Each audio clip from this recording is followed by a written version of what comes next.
চুই ঝাল আর গরুর মাংসের ক্রেভিংস সেটা কিন্তু অন্য লেভেলের। এটা দেখলে যেমন জিভে পানি আসে, না খাওয়া পর্যন্ত কিন্তু মন ভরে না।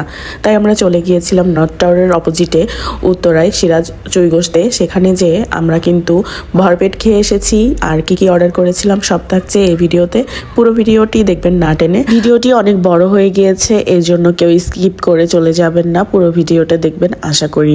প্রথমে কিন্তু যেই আমরা ফিরনি অর্ডার দিয়েছিলাম এখানে, কারণ মুস্কান মাইসুনের অনেক অনেক ক্ষুধা।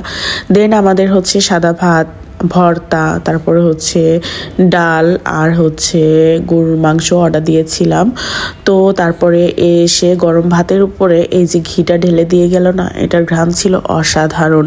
সিরাজ চুই গোশতে আমরা অনেকবারই খেয়েছি, তবে এই আউটলেটের এই জিনিসটা আমার অনেক ভালো লেগেছে যে ডাল। তারপর চলে আসলো গরম গরম একদম চুই গোশ। এখানে আসার পরে কিন্তু আপনারা নিজের পছন্দ মতো আপনাদের পছন্দের পিসটা নিতে পারবেন। তো আমার তো একটা হলেই হয়, কোনো সমস্যা নেই। তারপরে হচ্ছে চুই ঝালগুলো বেছে দিচ্ছিল। যাদের আসলে চুই ঝাল খাওয়ার অভ্যাস নেই বা কখনো খাননি, তারা প্রথম পর্যায়ে এটা খেলে কোনো স্বাদ পাবেন না। তবে এটা খেতে খেতে আপনাদের কাছে এমন একটা ফ্লেভার নিয়ে আসবে যে এই ফ্লেভার আপনি কখনোই ভুলতে পারবেন না। মুস্কানের বাবা কখনোই চুই ঝাল খাইনি, তো আমি খুলনার মেয়ে আর খুলনা শহরে অনেক দিন থেকেছি, এই জন্য চুই ঝালটা কিন্তু আমার অনেক পছন্দ আর অনেকবার খেয়েছি।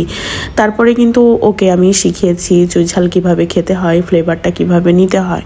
তো গরুর মাংসের পিসটা এত জুসি ছিল যে আমার এখন ভিডিও এডিট করতে করতেই জিহ্বায় পানি চলে এসেছে।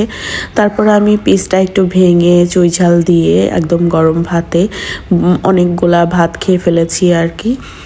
তারপরে এই যে এই চুই ঝালের মধ্যে আবার রসুন দেওয়া থাকে গোটা, এটা আবার নিয়ে এমন করে যদি আমি ভিডিওটা না বানাই তাহলে কি আর হবে বলেন তো? এটা দেখলে কিন্তু অনেক অনেক মানে ক্রেভিংস হয় এটা খাওয়ার জন্য, তাই না? আর এখানে দিয়েছিল সালাদ, আমরা শসা তারপরে এগুলা দিয়ে খাচ্ছি। আর এর মধ্যে যদি একটু লেবু চিপে না নেই তাহলে কি আসলে খাবারটা জমবে নাকি বলেন তো?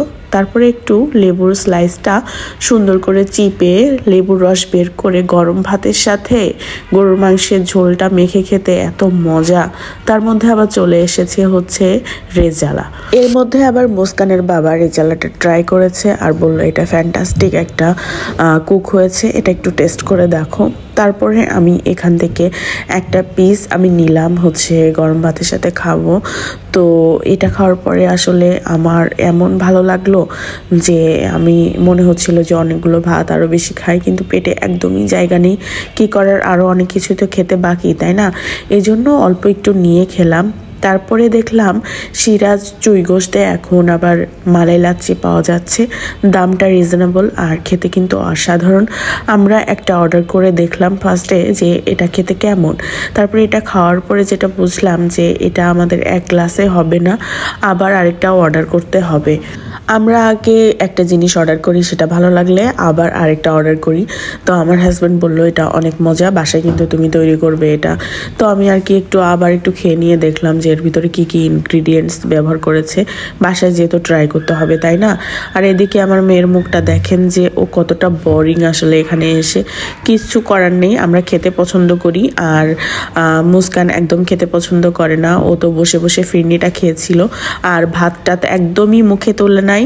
আর এখানে বসে এই যে মশলাটা দেয় না, সেটা আবার মাইসুন আবার অনেক পছন্দ করে, ও বাবার সাথে করে এটা খাচ্ছিল। আমাদের কিন্তু বিল চলে এসেছে, তারপরেও আমরা একটার পর একটা অর্ডার দিয়ে যাচ্ছিলাম, কারণ ওই খাবারটা আমার এত ভালো লেগেছে। মানে মালাই লাচ্ছিটা ওইটা তো একটা অর্ডার করেছিলাম, তো তারপরে ওইটা চলে আসলো। দেন সে আবার আরেকটু ট্রাই করলো। আর আমরা তো ভাগ করেই খাই, সেটা তো সবাই জানেন। তো সে খেয়ে দেখলো যে কেমন, সেটা সে অনেক পছন্দ করেছে, আগেই বলেছি। আর মাইসুন আবার তাকিয়ে তাকিয়ে দেখছে, তারপরে তাকেও একটু দেওয়া হলো। আর সে হচ্ছে ঠান্ডা জিনিস খেতেও পছন্দ করে, আবার সব মশলা জাতীয় খাবার খেতে পছন্দ করে, তার কোনো সমস্যা নেই। আর এদিকে আমার জন্য আরেকটা ফিরনি অর্ডার করলাম, কারণ আমি তো ফিরনি খাইনি, তাই না? বাচ্চার জন্য অর্ডার করা হয়েছিল, কিন্তু কোনোভাবেই খুলতে পারলাম না, অনেক তড়িঘড়ি করেও হলো না। তারপরে আর কি করার, লাস্ট অপশন আমার হাজব্যান্ডকে দিলাম, সেই আমাকে খুলে দিল। আর এসব ব্যাপারে সে যদি হেল্প হেল্প না করে তো কে করবে বলেন তো? এইভাবে হেল্প করানোর জন্যই তো তাকে বিয়ে করেছি। আমার প্রত্যেকটা লাইফের প্রবলেম হচ্ছে সলভ করার জন্য তাকেই আমি বিয়ে করেছি, তাই না? তো এই যে আমি এখান থেকে এই যে ফিরনিটা খাচ্ছি, আল্লাহ কি দারুণ খেতে হয়েছিল সেদিন।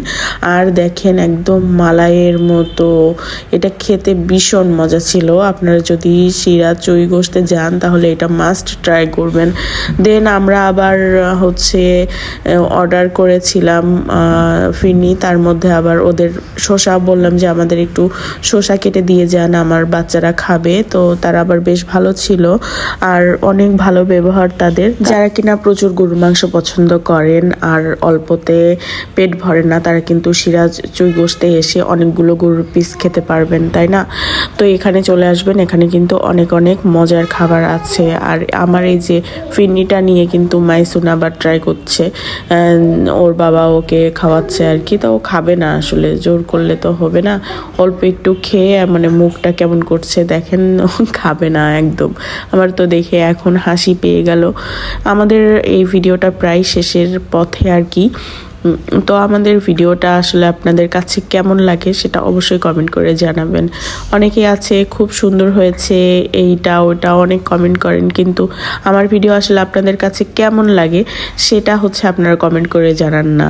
তারপরে এই যে এখানে দেখেন কিভাবে একে অপরকে খাওয়াই দিচ্ছে তার প্রেমিকা তার প্রেমিককে মুখে তুলে তুলে।